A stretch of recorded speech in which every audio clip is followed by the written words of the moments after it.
Nature's Flow, written by Woo Myung. Part 2. Truth.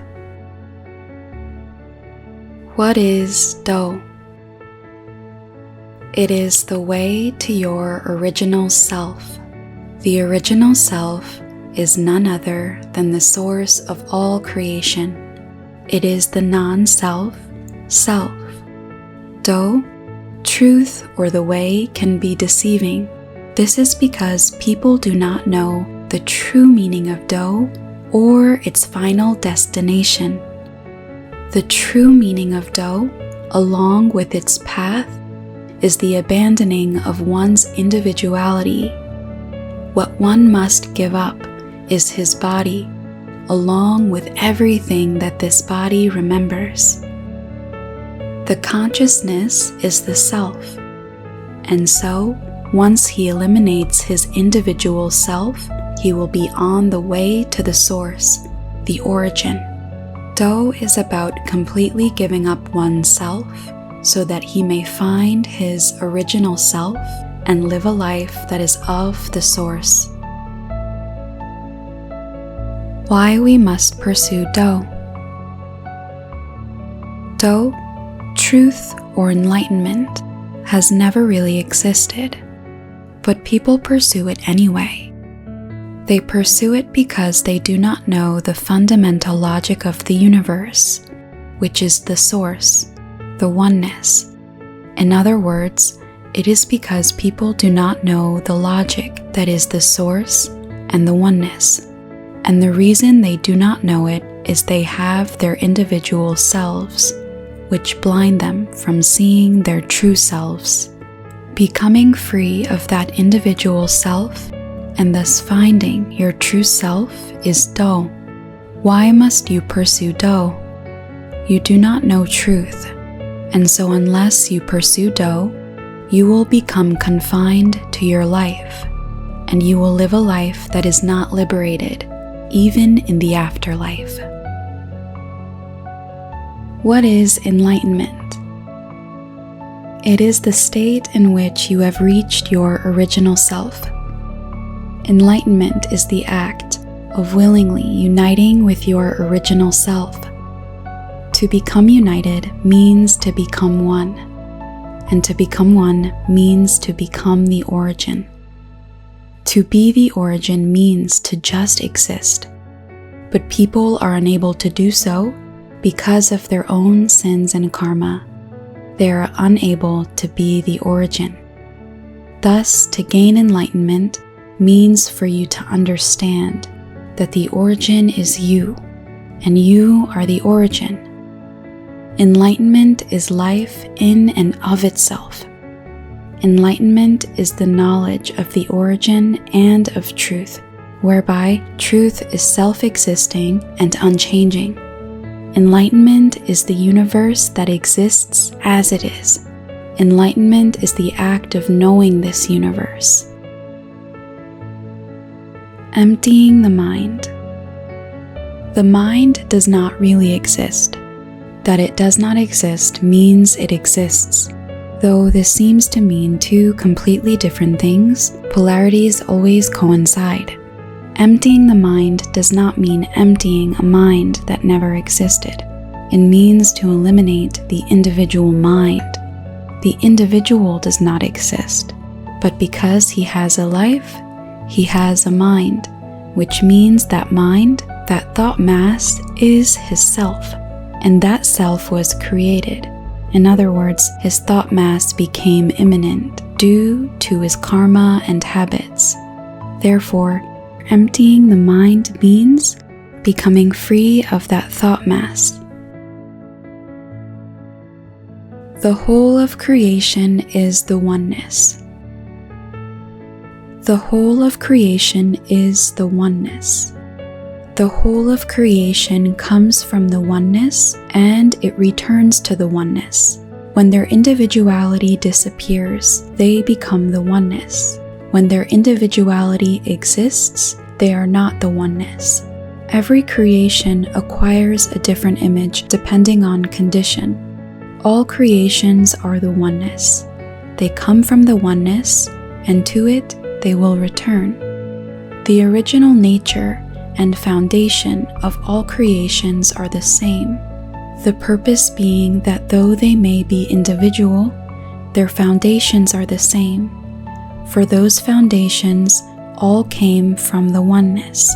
They all came from the one perfectness and have become individual perfections, which is why those individuals are perfection itself and are one.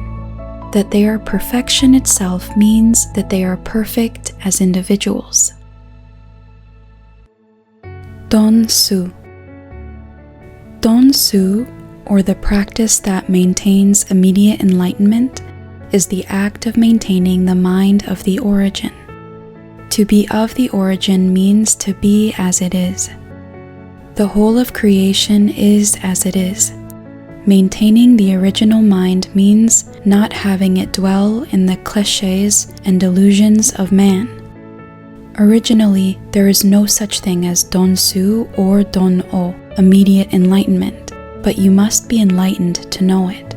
You must be enlightened in order to know what is what, just as you must be enlightened of Don-su to know that it does not exist. The whole of creation exists as it is, but due to his karma and habits, man cannot see the origin. Don-su is the state of being cleansed after one has eliminated his individual self.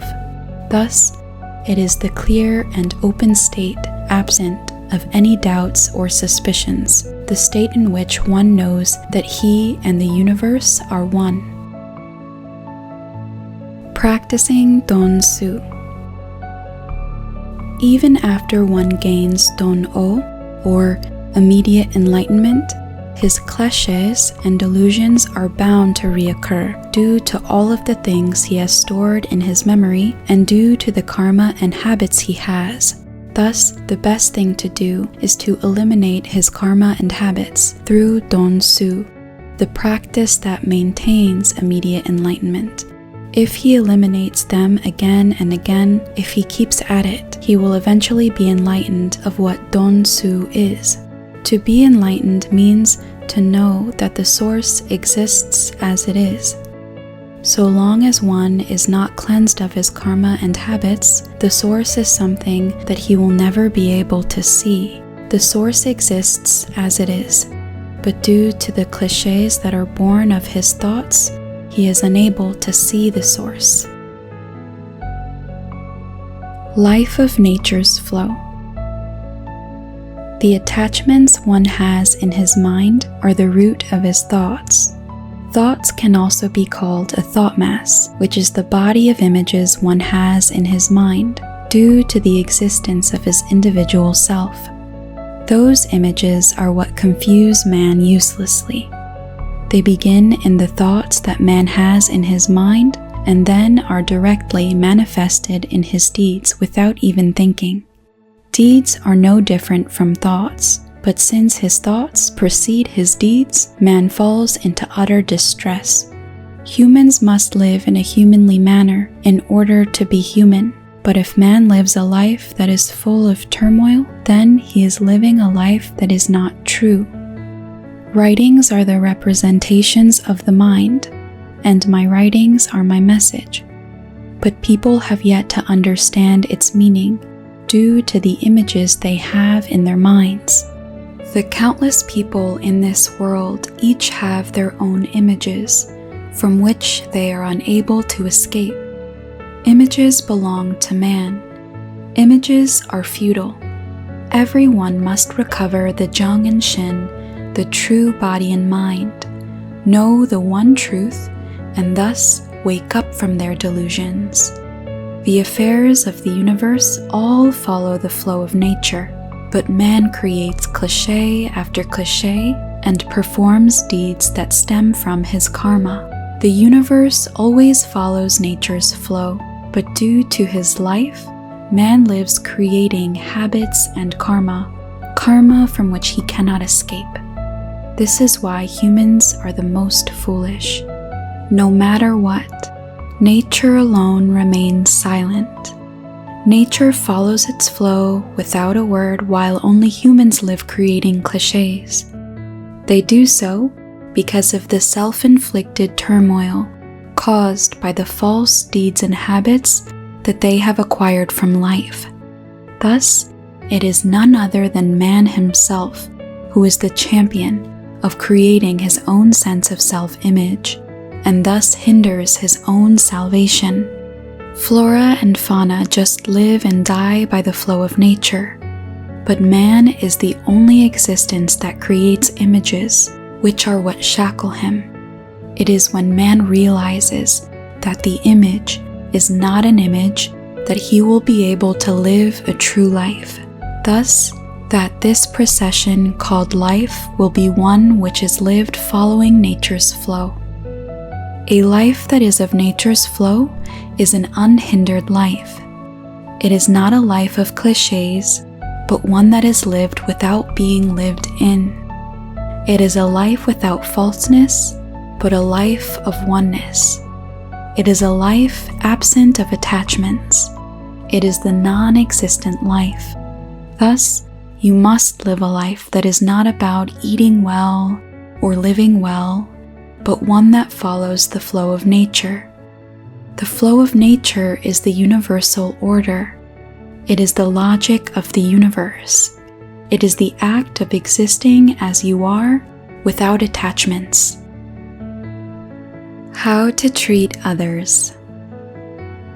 When dealing with another, do so with the absence of your mind.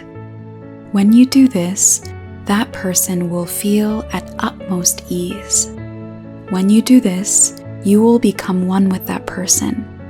When you become one with him, he will listen to your words, which are free of mind. Love, compassion, and benevolence confine the mind of another, for they are all attachments. They are undesirable, for they cause you to create karma, which is what gives birth to the human mind. If a person attempts to do you harm out of greed, avoid him, but do so absent of the thought that you are doing it. This means that no impressions will be left in his mind, and neither will any be left in yours. If a conflict occurs between you and another due to his greed, stand by his side and agree absent of mind.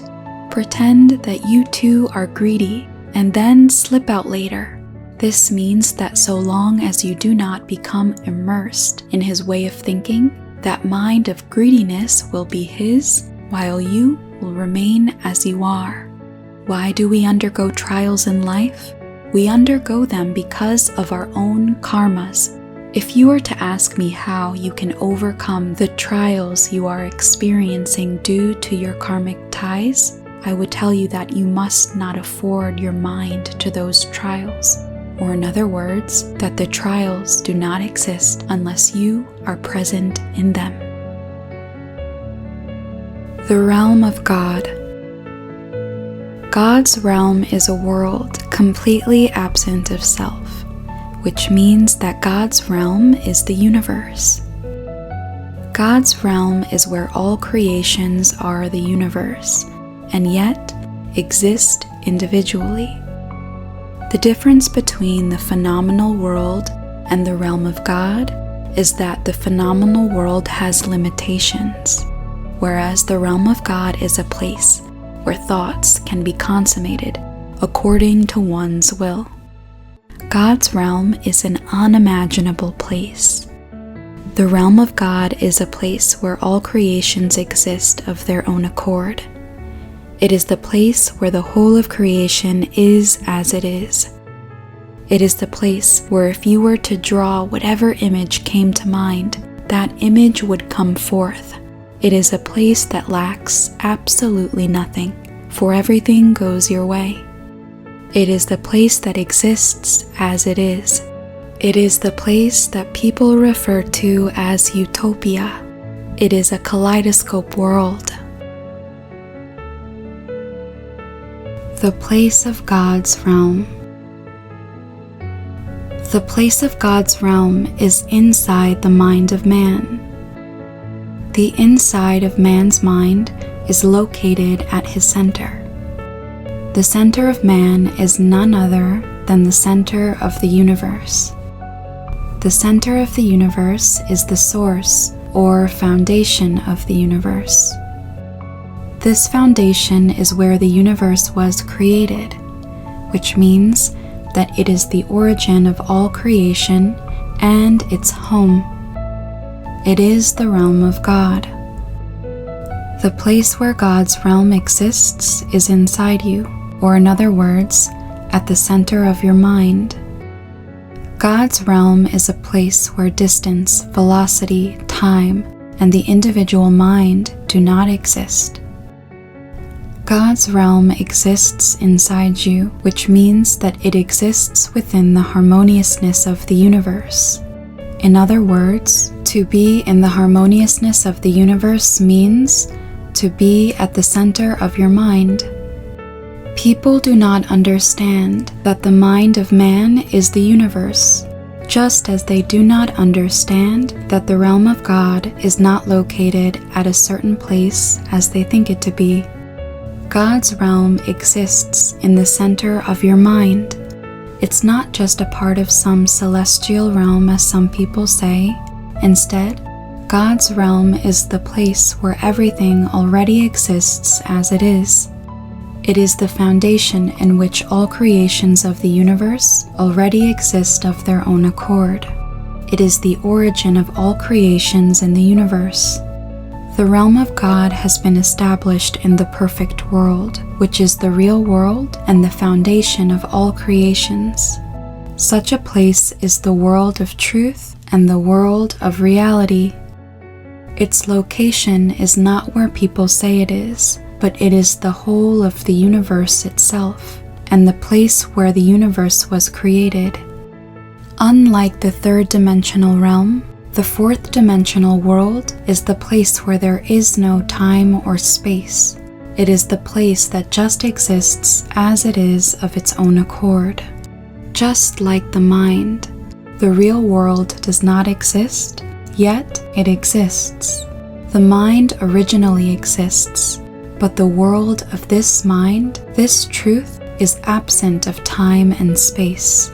It is a world that does not dwell in the thoughts of man, and its absence of time and space is the true image of this world of truth.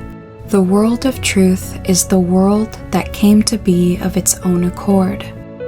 Just as the mind just exists as it is, the realm of God exists as it is. It is a place that does not dwell in the world of man, but is the fourth dimension. Just as the mind of man originally has no time or space, it is a world that is the entirety of the universe itself. The human mind is the realm of individuality, but the realm of God is not such a place. It is the place of oneness, and has always existed on its own. It is the place where all things come from, and where they return to, and it is where the images of all creations exist as they are.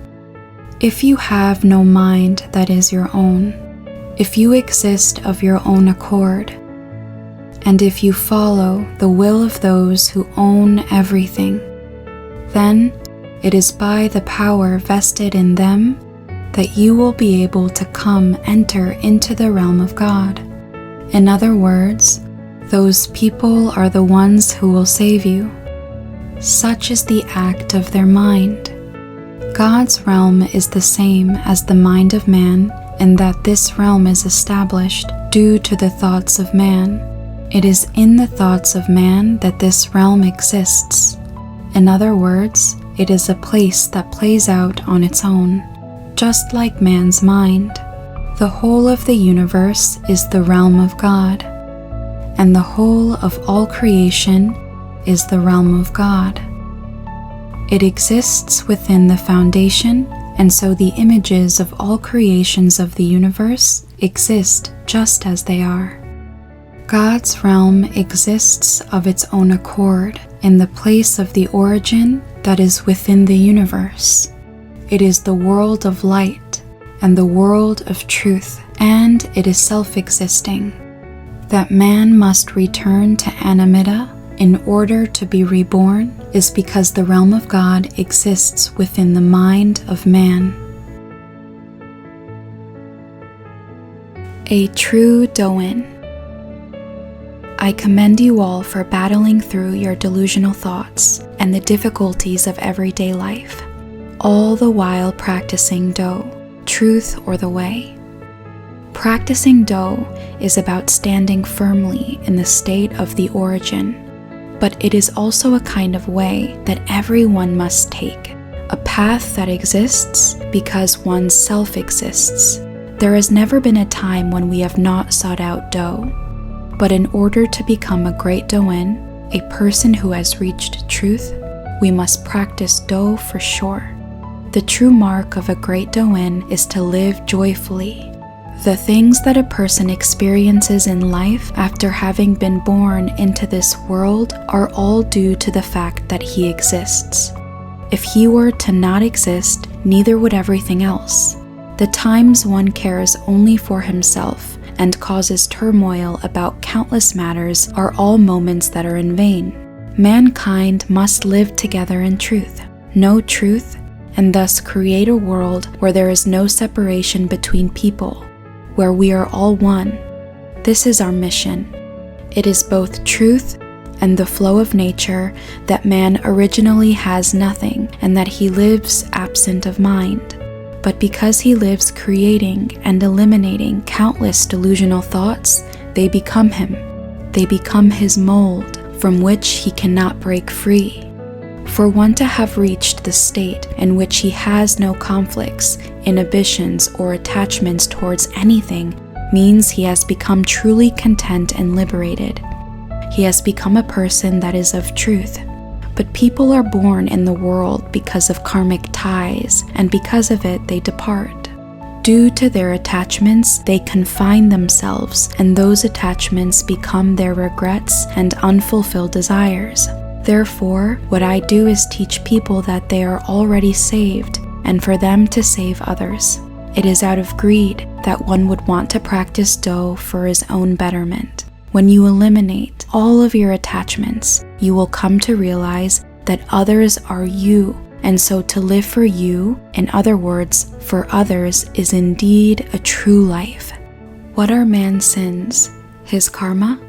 It's our mission to be unconfined to our molds and to save others from theirs, which are all self-inflicted. To live a life that stands in truth means to live a life that is not bound to heaven, nature, God, or Buddha, and to live one that will not be engulfed in delusions even after death. It is a life that will be forever eternal with truth. Such is the will of truth. Do not blame the passing of life. Do not blame the passing of time. Life and time exist only because you exist. The whole of creation in the world exists because you exist. As you live your life, you will see cows, you will see monks, and you will have times when you sigh. It is only in the state of truth, which is free of all such things, that there would be no fuss about anything and no confinement. Man exists because heaven exists. Heaven exists because man exists. In other words, heaven brought forth man, and it is because he is man that he is able to know that heaven exists. The foolish live bound to their bodies, while those who have opened their eyes live as heaven. Man may talk about life or debate what life is, but life is what one lives because one's body exists. People do not know the true meaning of life. They compare their lives to the true life and come up with their own ceaseless opinions of what life is, but such opinions are futile and dreamlike. Truth is the state in which the whole of creation exists amidst the non-existence. Truth is the whole of creation which is existent, but man is unable to know truth, for his thoughts blind him from seeing the truth that is existent. His thoughts are the conceptions and habits he has come to attain, which were born of the idea that he is indeed his self. One must change these thoughts, which in all actuality means that he must be rid of them, for only then will he come to realize that this place here is paradise and heaven. However, man is short of wisdom, so he continues to make things his at all costs, even when it means death. So long as one self exists, there can be no goodness or righteousness. Therefore, willingly discard all that you have in your mind, and you will live eternally with your true self. You were never born, nor were you ever meant to die, but if you continue to live trapped in your own standards, you will be unable to live with your true self, for it is only when you are absent of your false self that you will know that your false existence is also truth. Humankind is wondrous in that because his thoughts are his mind, if he were to simply change his mind, then heaven, earth, and man would become one. Then everything throughout all eternity would become one. And so there would be no discernment, no distance between people, and everyone would be one. But in order for your thoughts to be of truth, you must eliminate whatever mind you have as an individual. Nothing is anyone else's fault, and everything of this world is inside you. Everything is of your own doing. Therefore, I hope that all of you will break free of your mind entirely, so that you may all become truth. I hope that all of you will gain enlightenment and reach Don Su, the practice of maintaining immediate enlightenment, and thus become true saints. What is life? Life is existence. Life is the existence of image. Life is non-existence. Life is youth and old age. Life is to exist as you are. Life is solitude. Life is happiness. Life is about having. Life is about not having. Life is sorrow. Life is futility. Life is about success. Life is about failure. Life is arrivals and departures. Life is about farewells. Life is about the attachments of the mind. Life is foulness. Life is filthiness. Life is empathy. Life is indifference. Life is wealth. Life is poverty. Life is starvation. Life is satisfaction. Life is the whole of what you see and what you hear due to the existence of your mind. How to live well. To live without attachments is to live well. To live without self is to live well. To stand in truth is to live well. To live without confrontation is to live well. To live a life that is of nature's flow is to live well. To live as one is to live well. To know that life is eternal is to live well. To live without worries, pain, or agony is to live well. To live as the emptiness is to live well. Eternity. Eternity is the quality of being unchanging. To be unchanging means to be unconfined to anything. To be unconfined means to have no confrontations. Confrontations are created by the thoughts of man, but the eternal truth exists as it is. Eternity is the state of existing as it is. Eternity is the state of self-existing. The true identity of eternity is the place where all things come and go.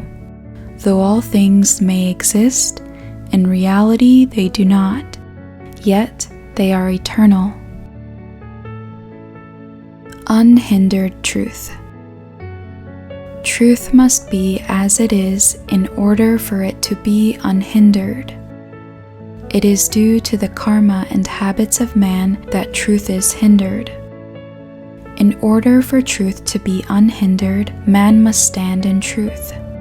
In order to stand in truth, he must discard his life, for if he dwells in it, truth will be far away.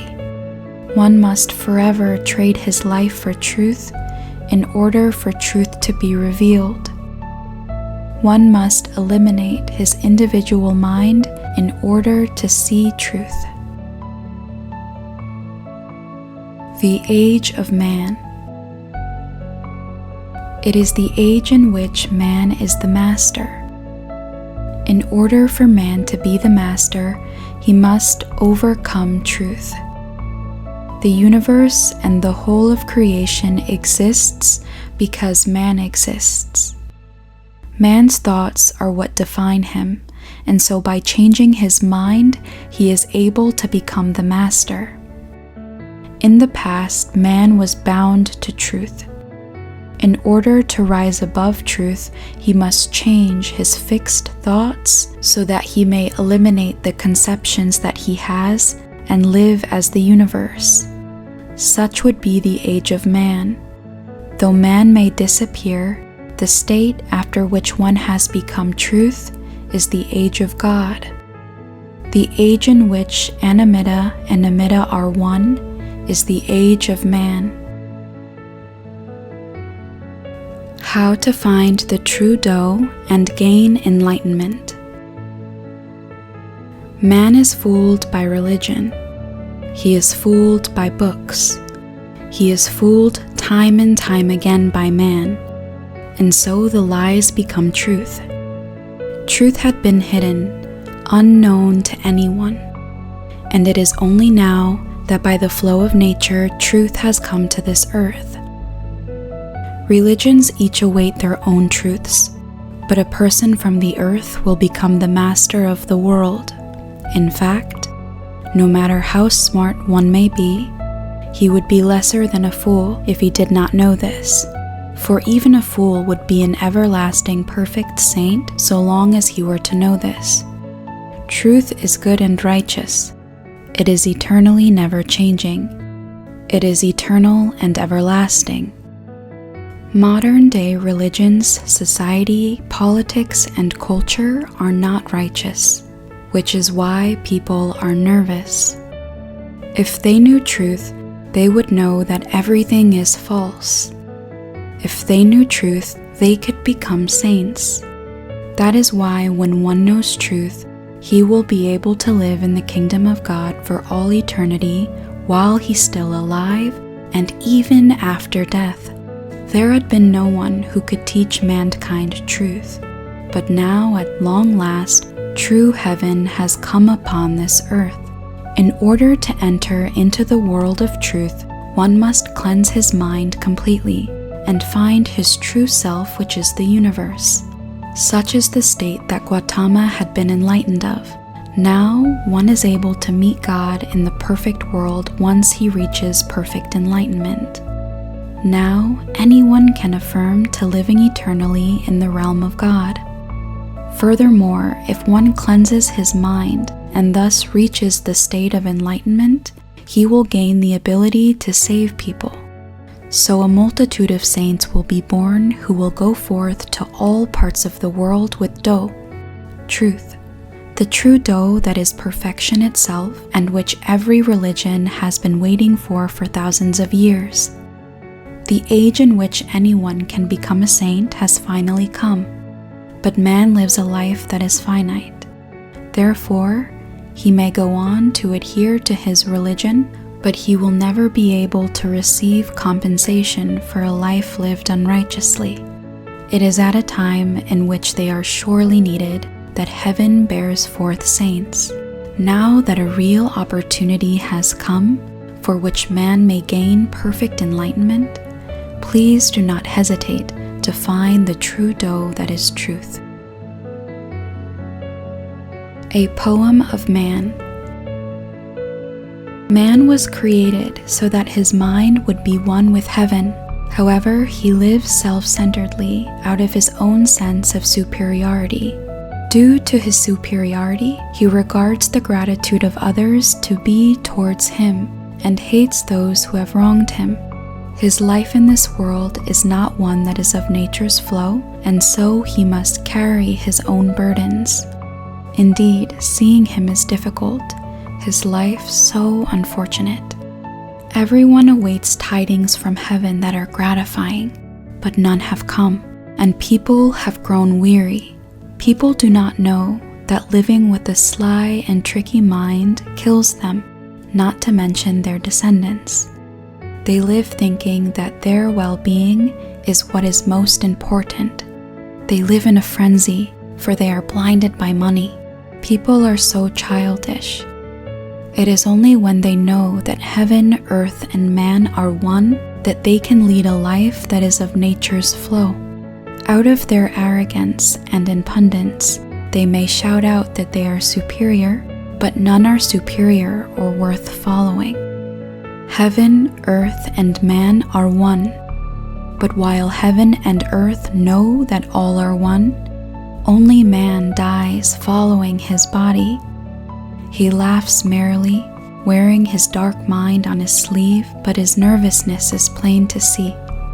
Listen, all of you, grow up, wise up.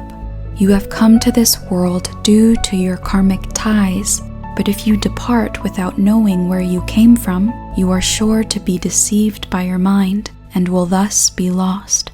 You must know everything while you are alive so that the eternal you will live forever. Divine Being. A being that is divine lives life but is not present in it. He lives in the world but does not dwell in it. Man lives in the world, but a true being does not. A true being may live in the world and he may live life, but he is not present in them. Heaven is not a place that is somewhere in the sky, but people anxiously await heaven. They want a savior from heaven who will appear before them in a cloud to save them. People think they are smart, but they too will die one day after having lived foolishly. A heavenly being is one who knows heaven very well, but even if that being were here, people would not deem him to be the one if he were seemingly ordinary. They would rather sit and judge whether or not he is indeed heavenly. Though the heavenly being lives among people, he lives in heaven, for he has no attachments or anything else. How to find the mind of the universe with ease. The mind has always been non-existent. That it is non-existent means that it exists. Non-existence and existence may seem like polar opposites. They are one and the same. The mind is neither existent nor non-existent. When man tries to see the reality of the mind, it is non-existent, for it is man who is seeing it. But in the world of the mind, its reality is that it is existent. This mind is what brought forth the whole of the universe, and it is this mind that nurtures it.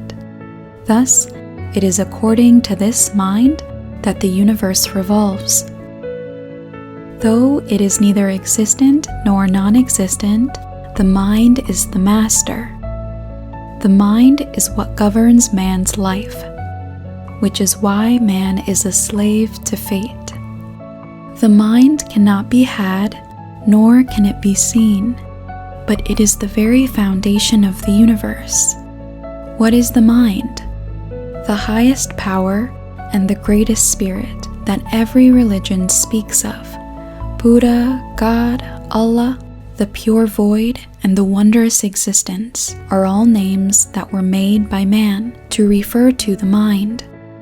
So what exactly is the mind? It is the emptiness. It is the whole of creation. It is the universe. This mind came from nowhere. nor does it have anywhere to return to.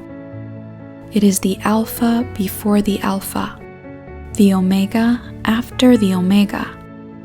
Look to the celestial forms of the universe and see for yourself what this mind is. Look to yourself and to the earth and ask yourself where the mind came from. Look at where it came from and where it will return. Man's mind will not die even though he may die, for the mind is originally existent. Man places his mind into this existence, and thus he is unable to break free from it. He is yoked to it. He has yoked himself, no other. He lives in his self-imposed confinement, which he will continue to be in even after death. Such is the foolishness of man. Man is ignorant because he lives within himself. It is when man is no longer man that he will become complete, but he does not know this. So then, what is the mind? To find the answer, you must look to yourself. You must ask yourself, who am I? Is this body, this shell, really who I am?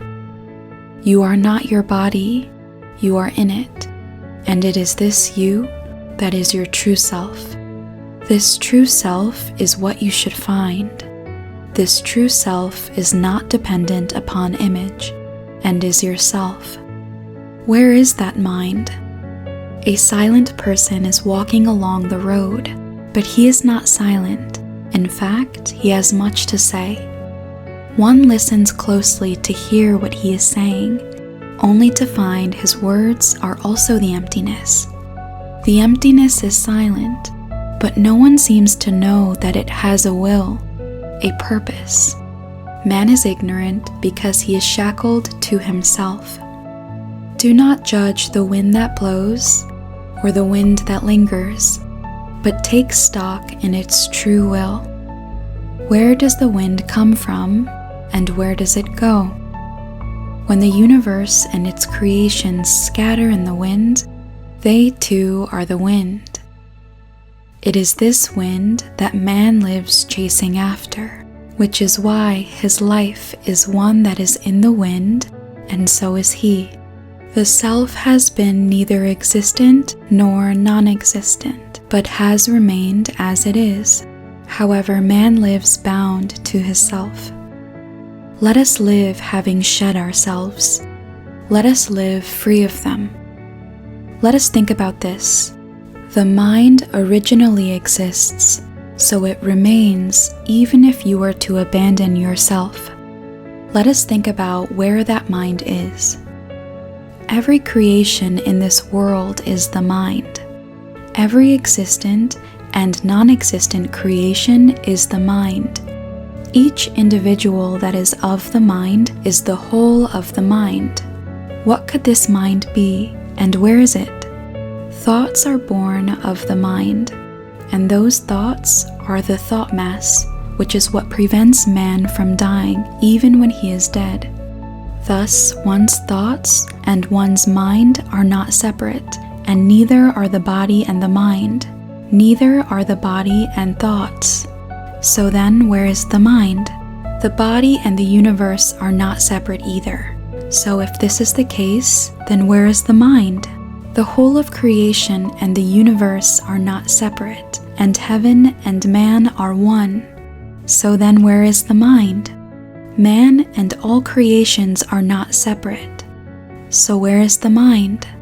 Life is of the mind, and what deeds this mind does are also the mind. So then, where is that mind? The mind is every creation in the universe. It is the mind that causes mischief in the world. Man's mind exists, but it is a sort of thought, and this thought is what causes so much turmoil within him. The true mind has no turmoil, but simply is. The life that man lives in this world is his mind, and so is his death. There is nothing that is not the mind. So then where is it? If he were not to have his own ideas of the mind in his mind, the mind would be easy to find. If the mind were to exist in his mind would no longer exist. Therefore, the mind would be what he sees and what he hears, just as it is in the absence of mind. The mind is a drifter. It is as it is. The mind is the universe itself. The mind has no discernment. Man is the one who discerns the mind. The mind is not located in a single place, but is the whole of the universe. Man has put in great efforts to seek out the mind, to know that the mind is one and that it is the universe. The mind is as it is. The mind is a state that is free of self. Close your eyes and go up into the universe. Look to the earth from the universe. Go to the moon. Go to the stars. Go to the sun. The mind is neither existent nor non-existent, but you have lived blinding yourself to it. The mind, the thought, is still, but only you are busy. Silently, you must become the foundation and remain in that state as it is. Cradle. Unable to feed her children, she clutched her empty stomach and sighed. She lay awake all night, worrying about feeding them. Such were our mothers. She did not scold those little urchins who wet themselves in the middle of the night while sleeping in their mother's arms.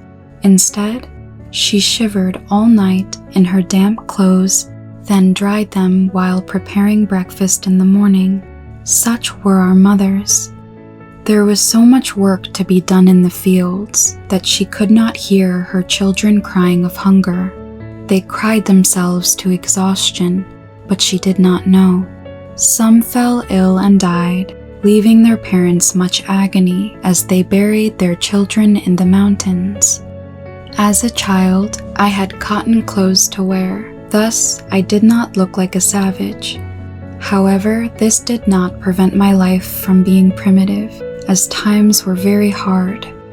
The country was stripped of itself after Japanese colonial rule, and soon after there was war. It was during this time that I was born. My family was in dire poverty. In fact, every family was. Every family had at least 6, 7, 8, or even 9 children. In fact, every tenant farming family did. We would go to gather wood in the mountains where there were human bones and bullets scattered everywhere. Parents went out into the fields, leaving behind their babies at home. They cried and cried in hunger and resorted to picking up and eating chicken droppings and even their own feces. They became exhausted and slept on the bare ground in the yard. Sometimes they tumbled from the room onto the dirt floors of their houses, which in the countryside were quite high. They would tumble down onto the dirt floor and then would tumble down into the yard. But even though they took such hard falls, they never got hurt. Perhaps it was providence. After having worked all day, the mother finally returned home to suckle her baby.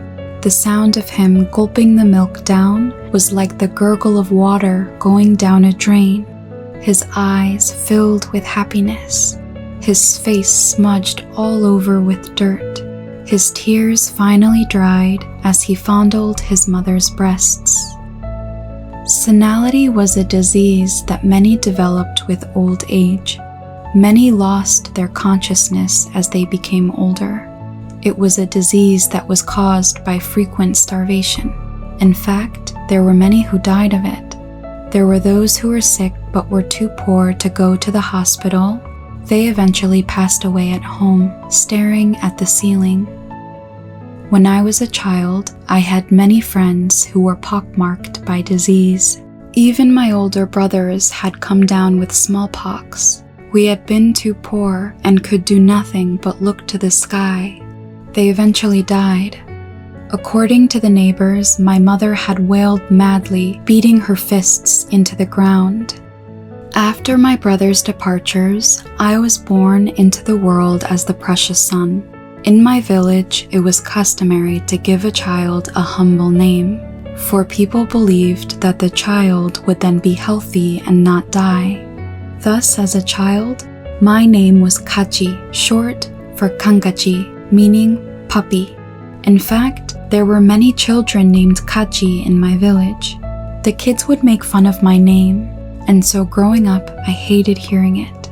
At the age of 6, I began the chore of gathering grass for the cows and feeding them. I would feed them, then come home with a bushel of grass to make boiled cattle feed. My sister was not allowed to go to school, but I was. Sometime during when I was in the lower grades of elementary school, I was out on the hill behind my school drawing a picture when my sister called out to me, "Kachi!" After arriving home, I hit my sister. In first grade, my class went on a school field trip to a reservoir. It was an 8-kilometer walk to get there. Seeing as I had traveled such a long distance, my mother had come out to the road to greet me and take me home upon my return. She had my youngest sibling strapped onto her back, but still she carried me home. My mother will turn 80 next year. To her, I will always be her precious son. In fact, when I was in the 3rd grade, she bought me a little desk. I was so fond of that desk. I studied at it whenever I could. Many things occurred while I was in the 3rd grade. My older sister got married and left our home.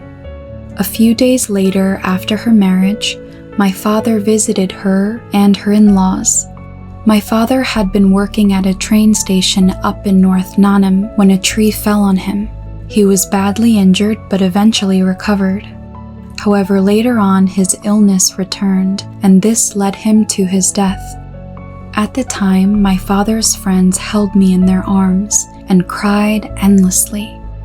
After my father had passed away, I had to act as the head of the family from a very young age. My mother fashioned a wooden A-frame carrier, or a jige, for me to carry on my back. After school, I would come home and take that jige with me to work in the fields and to gather wood from the mountains. So diligent was I. During the years that followed after his death, we held memorial ceremonies, or jisa, for my father. Every 1st and 15th day of the month, we would lament at his memorial altar in our house, and once a year we would slaughter a pig as an offering. With ceaseless envy, I would look upon the other kids playing out in the schoolyard. I would take off my shoes and walk barefoot in the mountains and the fields, lest my shoes become worn. The marriages of all 3 of my older sisters and the jisa from my father left our family in needy circumstances. Indeed, I grew up with much heartache and sorrow. The poor country folk all went abroad. Without any footing, they left their homes, and so they faced many hardships. But now, they are the ones who are the leaders of the world. Pravaya. You fool! What is the point in you becoming Buddha all alone? You are abandoning your parents, your wife, and your children, she says to him. Yet, he tears himself away from his elderly mother. His wife cries silently without a word. Although he is leaving, his mind is full of burdens, his sins, and he knows not where to go. Due to their ties, his family awaits his return anxiously. Every time the front gate squeaks, they check to see if he has returned. At home, things change with the years, but he is deep in the mountains seeking enlightenment. After a while, he may think he has reached it, but he has gained no insight, just like the numerous high priests who have all passed away without being able to save mankind. In the perfect world, one would have a family while on his path to seek truth. Only then would that truly be the act of saving mankind. Now is the time for him, for everyone, to come down from the mountain and have a family, just as he has always wanted. There is no need for one to undergo such an ascetic life. For now are the days in which man may become truth naturally. Thus, let us take part in such times. Memories 1. Upon the windy hills you lay, thinking about your memories past, which bring tears to your eyes and a sigh to your breath. No one asks you why you are alone, watching the woolly clouds float lightly across the sky. As you look to the sky, you feel as if there is something missing, something that seems just out of reach, but is something that you want to find. All you do is sigh as you look upon your life, which has been riddled with pointless sadness. Indeed, they say that life is like a floating duckweed, but having to live it in this manner is such a shame. You know nothing, which is why you have been able to accomplish nothing throughout the years that have passed. Upon seeing those dear to you disperse, all you can do is cry. Everything is existent and non-existent in the universe. Everything that is existent in the universe is as it is. But man lives thinking that there is something beyond the universe. Grieve as you may to nature over the fact that human life is a useless thing and that it is all just a dream. Nature remains silent. When you are removed from human life, then look back on it. The days in which you lived a human-bound life will be a distant dream. Truth 2. Truth. There is nothing to know. What could there be for you to know when you do not know it? Not knowing is truth, and so you should not know. But it is not easy living life without knowing anything. What you must know is to not know. That truth, the foundation knows nothing, means that it is a state that has always existed. It is a state that man has always sought to know, only to find that he does not know it once he reaches it. It is amidst the state of not knowing that the whole of creation exists. To not know is to know. Thus, what Do, truth, knows is entirely different from anything man knows. So Do neither knows nor not knows. It does not know when it knows, nor does it know when it does not know. It is amidst the Do's absence of knowing that all creations exist. To not know is to know. For sure, such a thing is difficult for the human mind to grasp. The whole of creation is born from the one mind, and to it it returns. The mind is absent of any attachments that are individual. It is a non-existent mind in which the images of all creations exist. Human life does not exist as reality, but because man exists, it exists. Man originally had the non-existent mind, but later he came to have his own mind, a mind born of his body due to his sense of individual self-existence. Though the body and the mind are the same, man separates the two. Man's true mind is the universe, and so is his body. Thus, the mind and body are the universe, which is why this body is one and the same as the true form of the mind, which is the universe itself. The body is the mind, though the mind is non-existence. The whole of creation and all deeds are born of it, which is why life itself is also the mind. The mind is neither existent nor non-existent, but is the whole. It is the representation of the non-existent universe. Existence and non-existence are the same. Thus, there is only one mind. and this mind is the whole of creation. So though the mind is originally non-existent, all objects and the original mind are not separate. Therefore, this world is the world of the mind.